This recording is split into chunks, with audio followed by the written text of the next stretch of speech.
an ambulance. What's wrong, ma'am? My daughter fell in the pool and she's not breathing. And she's not breathing? How old is she? She's 7 years old. All right, hang on just a second, ma'am. Oh, God. Her lips are purple. What do I do? Water's just coming out of her nose. Yeah. Please hurry. Who is this, or what is this?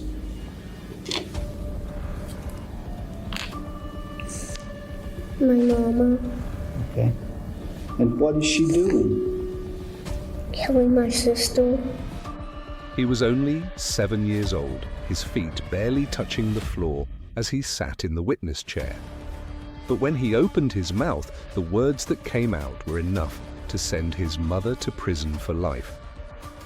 This is the story of the boy who testified against his own mother, and the crime he swears he witnessed with his own eyes. Esto, Florida, August 8, 2007. Esto is a small rural town where the loudest sound most mornings is just the rustle of pine trees in the breeze. Amanda Lewis, 27, had just returned home from a night shift at a nursing home at 8 a.m. It seemed like a normal morning. Amanda was a young single mother raising 2 children, AJ, 7 years old, a quiet but intelligent boy, and Adrianna, 7 years old, his older sister, who would turn 8 in just a few weeks. Also in the house was Alan Michael, 14, the son of Amanda's boyfriend. Exhausted after her shift, Amanda lay down on the sofa while the 2 children sat glued to the TV watching cartoons. Around 9 a.m., Amanda fell asleep. When Amanda woke up around 12:30, 1 p.m., the kids eagerly asked if they could play outside before going to buy school supplies. Amanda agreed to let them play outside for a few minutes while she got ready. After showering and doing some laundry, Amanda looked out the front window. AJ was climbing a tree like a little explorer, but Adrianna was nowhere to be seen. Amanda didn't think much of it at the time. Kids sometimes disappear into their own little worlds. But just moments later, when she looked through the back window, Amanda saw AJ standing on a red toy wagon, leaning toward the above-ground pool, reaching his hand into the water as if desperately trying to grab something. At 10 a.m., Amanda was screaming into the phone, begging 911 to hurry. 911. I need an ambulance. What's wrong, ma'am? My daughter fell in the pool and she's not breathing. Where at, ma'am? In Esto. Ma'am, what's your address? 3343 First Avenue South. 3343 First Avenue South. Yes, down the road from the post office at the very end. The dispatcher put Amanda on hold to relay information to the rescue team. Nearly a minute and a half passed from when the call began, while Amanda waited in desperation, receiving no guidance. Those golden minutes to save a life were slipping away in silence. The dispatcher never instructed Amanda to perform any life-saving measures. The rescue team arrived within minutes and found the little girl pale, limp, and cold all over. Fire Chief Charles Corcoran was the first on scene. He found Amanda kneeling beside her daughter in the backyard, performing artificial respiration. They worked tirelessly on the way to Bay Medical Center, but by late morning the doctors had stopped. At 5:05 p.m., Adrianna was pronounced dead. Initially, it looked like a tragic accident waiting to happen. The toy wagon was positioned right against the pool, with a child's bicycle lying just 30 centimeters away. Adrianna had a history of seizures, and police were told that she may have fallen into the pool during a seizure. The town mourned. People brought food and whispered about cruel fate. Amanda's explanation seemed reasonable. She was doing housework when she realized the backyard was too quiet. Then came the scream. According to Amanda's account, after AJ reported that Adrianna was face down in the pool, she ran outside and found her daughter lying face down on the water's surface. This raised the question, if Adrianna had fallen in, why couldn't she stand up? Amanda further revealed that Adrianna was afraid of water. But if she was afraid of water, why would she lean over the pool's edge to fish out dead bugs? A white bucket was found in the pool, suggesting Adrianna may have used it to scoop out insects before the accident. But within 24 hours, that story became much darker. The very next day, AJ Amanda's son began telling people something no one was prepared to hear. He spoke not just to family, but to anyone who would listen, and what he said was heartbreaking. In a small, soft voice, the boy said, My mama got mad at him, so she threw him in the pool. And then she told her to go somewhere, and she said no, because Mom was going to Dunko again. And then Mom had to go get in the car to go get Adrianna. And then Adrianna was trying to escape from Mama, and then Mama pulled her back in the car. And then once they got back home, Mama threw her back in the pool. And then she started drowning again. While Adrianna was being airlifted to the hospital, AJ's grandmother arrived at the scene and took him home. On the way home, AJ told her something that left her reeling. He claimed to have witnessed everything with his own eyes. He said his mother was angry at Adrianna because she had done something wrong, so she took her to the pool, pushed her underwater, and held her there until she stopped moving. Police, who just a day earlier had been leaning toward the tragic accident hypothesis, were now thinking possible homicide. They returned to the house. Inside Adrianna's bedroom, officers noticed something strange. There were almost no toys, no stuffed animals, no coloring books, none of the clutter typically found in a child's room. Neighbors whispered that the girl was frequently punished, and Amanda could be very strict. AJ and Adrianna's room only had a bunk bed with mattresses, but no sheets or blankets and a heavy smell of urine. AJ revealed that when he was good, he got to sleep in the living room. But on days when he got into trouble, he had to sleep in the shared bedroom all day. There was a bruise on Adrianna's forehead. Its shape made some people think it looked like a handprint. Amanda insisted it was an accident, that Adrianna's history of seizures had caused her to fall into the pool. But the image of a little boy saying, "Mama pushed my sister into the pool," was now burned into the investigators' minds. Investigators also noted the conspicuous absence of children's toys in the home. Besides the wagon, AJ's toy gun, and the bicycle near the pool, there wasn't much else. Meanwhile, at the hospital, medical staff noticed something odd about Amanda's demeanor. Dr. Fox, one of the physicians treating Adrianna, approached Amanda in the waiting room to inform her of her daughter's condition. Dr. Fox couldn't forget that encounter. Amanda's attitude was strange and emotionless. About an hour later, Dr. Fox returned with the devastating news of Adrianna's death. Amanda still showed no reaction at all. Amanda did enter Adrianna's room, gently ran her hand through her daughter's hair, kissed her forehead, and walked out. Less than 3 hours after Adrianna's death, police came looking for Amanda Lewis at the hospital. Did they eat lunch or anything, or breakfast or any of that, or? Well, when I got home this morning, Adrianna said that she had thrown up, and there was some in her bed. There was a little throw up in her bed, and she had threw up one more time, and I asked her, was her stomach hurting? Last night we had some chili cheese hamburger helper, and I didn't know if maybe that made her sick. Adrianna had been ill multiple times in the hours before her death. The detective shifted to questions about swimming that day. They didn't eat any lunch then, that you know of? Or? No, because we were going to stop and get something. Okay. Did you say, now, earlier when we were up there, I thought you had told me that they said they wanted to get in the pool? Yeah, first thing this morning they wanted to get in the pool and go swimming. Mm-hmm. And I told them to let me take my nap, and then we'd talk about it. And I asked them, I said, well, do you want to swim in the pool, or do you want to go get your school stuff? And then they wanted to go get their school stuff. But then when I asked him what she was doing, he said she was cleaning the bugs out of the pool so we could go swimming. Amanda told the detective about Adrianna's ADHD, a condition that made her attention flutter between activities. That day, it bounced from wanting to swim to wanting to shop and back to swimming again. Just 4 hours after the incident, AJ was interviewed at the Holmes County Sheriff's Office.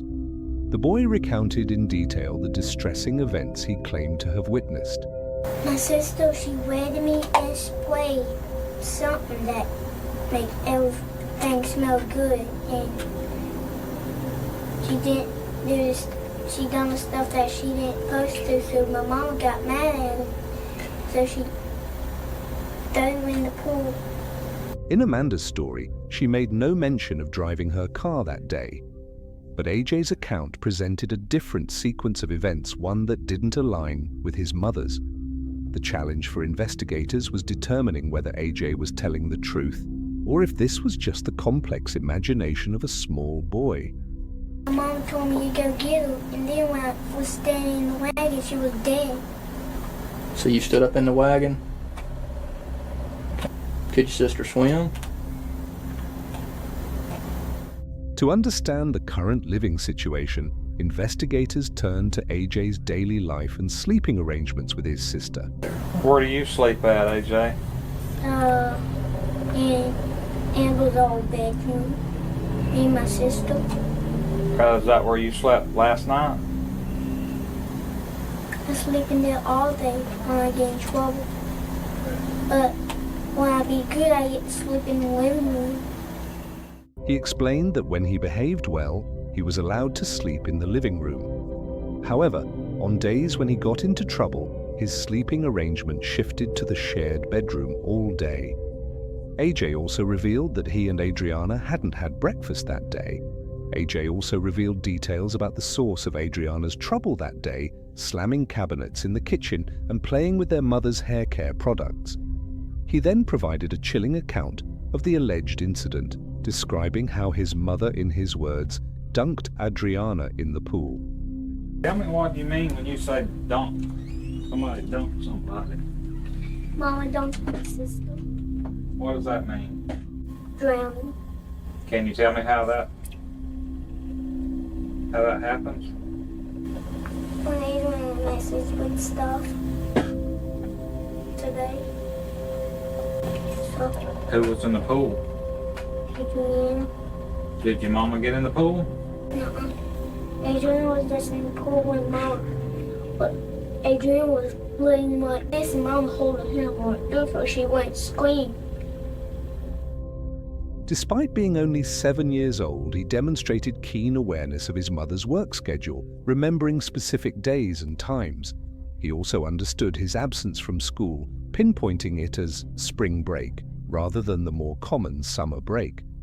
AJ maintained that his mother dunked Adrianna underwater when she was busy scooping bugs out of the pool.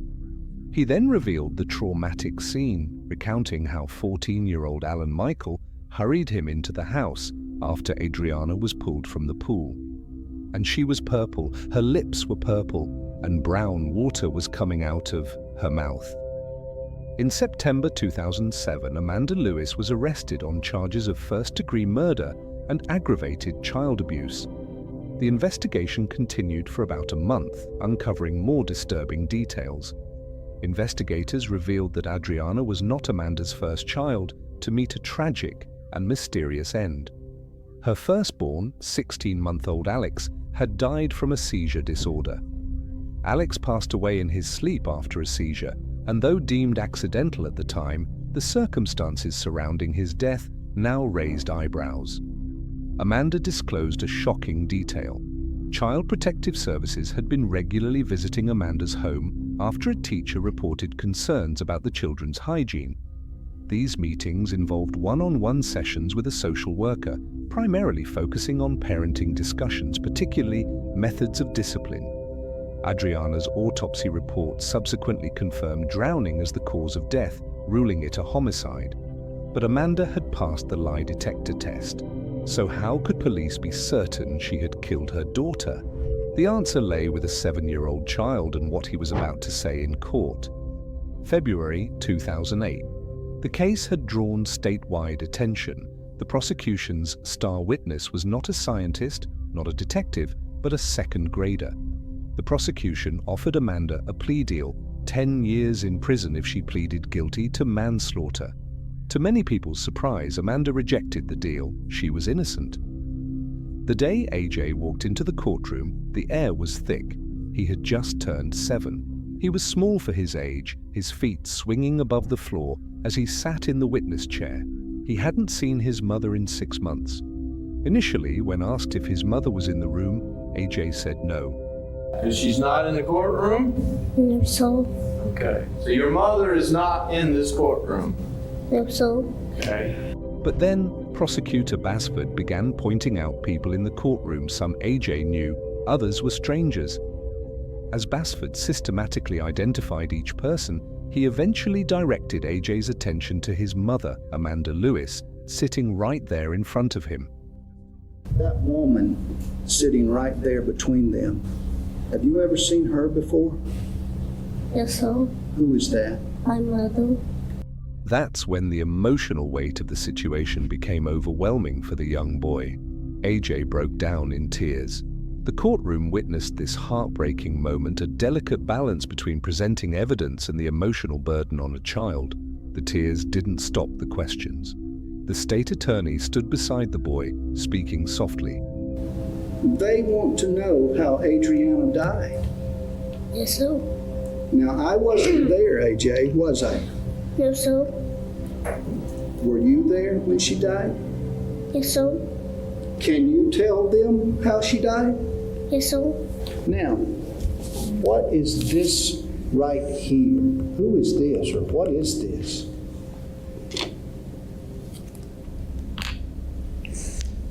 My mama. Okay. And what is she doing? Killing my sister. How is she doing that, AJ? Putting her hand over her face. Would you show me how she put her hand over your sister's face? Huh? No, so. You don't want to do that? No, so. Okay. He told the jury he had watched his mother put Adrianna in the pool and hold her there. He said his sister struggled, splashed, and then went still. He even drew a picture for the jury: stick figures, the pool, and a small figure beneath the water. As the trial progressed, the challenges of relying on a 7-year-old child's memory became increasingly evident. While AJ's recollection was more detailed than one might expect from a child, there were notable gaps and uncertainties in his story. Despite the emotional toll it took on young AJ, his testimony became a critical component of the trial. The court, legal teams, and jury understood the gravity of the situation and approached AJ's testimony with the seriousness it deserved. The trial continued with shocking revelations from Amanda's co-workers. They painted a disturbing picture of Amanda Lewis's feelings toward Adrianna. Co-workers reported that Amanda frequently expressed frustration with her daughter, even going so far as to admit that AJ was her favorite child. The prosecution built their case around these accounts, portraying Amanda as a mother who harbored resentment toward Adrianna. When confronted with the allegations from co-workers, she reluctantly admitted there was some truth to these claims. The admission hung heavily in the courtroom, reinforcing the prosecution's argument that Amanda's relationship with Adrianna was strained, to say the least. The prosecution argued that these statements, if true, could be indicative of deeper resentment and potentially harmful intentions. The emotional weight of Amanda's own admissions and the co-workers' testimonies cast a shadow over the proceedings. During testimony, Amanda's mother revealed that a week before Adrianna's death, Amanda had told her that she had thrown away all the children's toys. Initially, Amanda told police she had locked the toys in the shed as punishment and planned to return them later. However, upon investigation, the shed was found empty of children's toys. The defense proposed alternative explanations. They argued that the bruises came from fights between the children or from AJ hitting Adrianna with his toy gun at that moment. The defense contended that this was a tragic accident, emphasizing that Adrianna was trying to clean the pool and slipped. Amanda's boyfriend, Alan Corelli, supported the claim that the Windex incident happened a week before Adrianna's death. However, he wasn't present that day. Alan Michael, in a prior police interview, mentioned not hearing Amanda yell at the children that day and claimed he woke up around 1 p.m. When asked about Amanda's history of physical abuse, he stated he had never witnessed it, but on that day he had heard what he believed to be a fight between AJ and Adrianna and a belt being used. After 4 days of testimony, the jury deliberated for just 2 hours. Amanda Lewis was found guilty of first-degree murder and aggravated child abuse. In March of the same year, she was sentenced to life in prison without the possibility of parole. The verdict marked the end of the trial and the beginning of legal consequences for Amanda, who now faced the prospect of a lengthy prison sentence. Amanda has never stopped insisting she's innocent and that Adrianna's death was a tragic accident brought on by her medical condition. She says she doesn't blame AJ, that she still loves him and believes he was confused, maybe manipulated. Everything he said was not true, but everything wasn't a lie. I believe what happened. He took a series of events and put them all in one day. She had gotten in trouble for spraying something a week prior, and he put it that it happened that morning, so everything he said was not a lie. I just believe he fabricated a series of events into one day. The controversial case continued to stir debate, with supporters of Amanda Lewis claiming that she was wrongfully convicted. Some believed AJ's grandparents influenced his testimony or that the detectives manipulated a confession from the young boy. Was it appropriate to rely on the testimony of a 7-year-old in a murder case? In 2010, Amanda filed an appeal. The appeal was unsuccessful and the conviction remained as Amanda maintained her innocence. 17 years after that fateful day in court, AJ Hutto, now grown, finally spoke publicly about his experience, though under the condition that his new identity remain a secret. Despite the immense emotional toll it took on him and having no idea his testimony would send his mother to prison for her entire life, he maintained that his account was truthful. He stated that his mother is 100% guilty and that he stands by every word he said. He reflected on the contrast between his life then and now, revealing that he was adopted by a good Christian family and now lives in a happier household. Was justice truly served? Or did a 7-year-old carry the weight of a tragedy he might not fully have understood? Could a child's testimony ever be completely reliable? Or did the system put him in an impossible position? These are the questions the Amanda Lewis case leaves behind, and 17 years later, they still have no answers. Comment below the video. If this story was helpful, subscribe to the channel, turn on notifications, and share with those who need to know.